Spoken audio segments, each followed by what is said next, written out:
اخوا شي دا له څه راوړم څه چترۍ خرابه وړه اوس کله راوړم ښه د خپلو خلکو او د ولس ته م ښیمه دې خوا که خوردې دا السلام علیکم زه چیرمن طاهر خان تاسو خپلو د ولس ته مخاطب یم او دا زمونږ په دې شوه کې یو کور دی او بله ورځ ولا یو الخدمت والا راغلي وو څه مدد یې ورسره کړی هم دی دا ماشومان دي په دې تمبو کې اوسېږي ډېر باران دی او دې خلکو ته ډېر تکلیف دی دا واړه هم ډېر بې سرو دي او هېڅ رغی هم نشته دا ماشومان وایي ما له چترۍ راوړه نو ډېر د افسوس مقام دی چې مونږ دونه خلک په دې علاقه یو او زمونږه د دې خلکو سره هېڅ څه مرسته نشته دی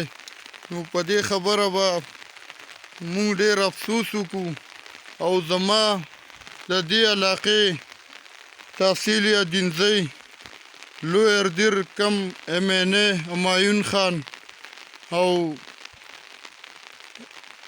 سوري MPA همایون خان او MNA محبوب شاه ته دا درخواست دی چې د دې کور سره دې ښېګړه وشي او دا ستاسو وټران دي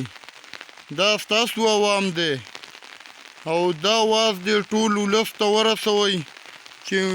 مونږ اوس د دې دور کم MNA MPA دي هغه د یو مالداره دپاره لکونه روپۍ ورکوي هغه ته د لارو د پولو او د هر څه دپاره نو برای مهرباني د دې بېوسه خلکو سره د وس وکړی شي او د دو مدد وکئ دا ستاسو وټران هم دي نو داسې نه چې تاسو کم مالداره او د هغو خلکو باندې احسانونه وراړوئ نو دې ته به څه ضرورت نه او د دې غریبو خلکو مدد وکئ چې دا خلک درته دوا وکړي نو مهرباني دا زمونږ ورور دی انیس احمد نومې دی او ده وله دا ځای جوړ کړی دی خو دی هم دلته کې بېوسه دی نو ما او ده پې اوس مشوره هم وکړه او انشاءالله زه د دو سره د خپل طرفه وس ځم او سودا هر څه وله راوړم او تا له څه راوړم دا ماشوم څه وایي څه چترۍ دا وایي ما له راوړه نو دوله چترۍ سامانونه د هر څه زه اوس راوړمه نو برای مهرباني زما د دې علاقې او خاص تر د دې زه MNA MPA ته دا درخواست دی چې د دې کور وال سره د مدد وکړی شي د دو د کور بندوبست وکړي دا زمونږ د دې علاقې ولس دی عوام دی نو د دو مدد دې وکړی شي او مونږ ورسره د خپل تنظیم د طرفه بھرپور کوشش کوو مهرباني او زه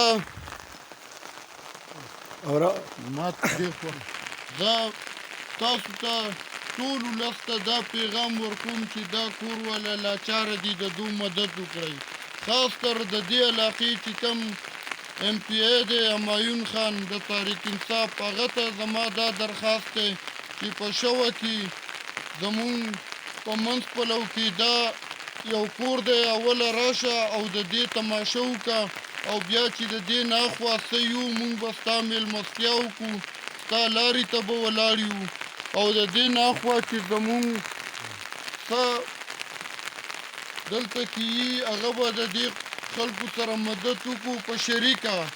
مونږ اوس عوام یو مونږ به ورسره هم وکړو او تاسو سره اوس په دې وخت کې اختیار دی نو برای مهرباني دلته راشئ او د دې خپلو بنګلو نه راوځئ او د دې غریبارانو مدد وکړئ مهرباني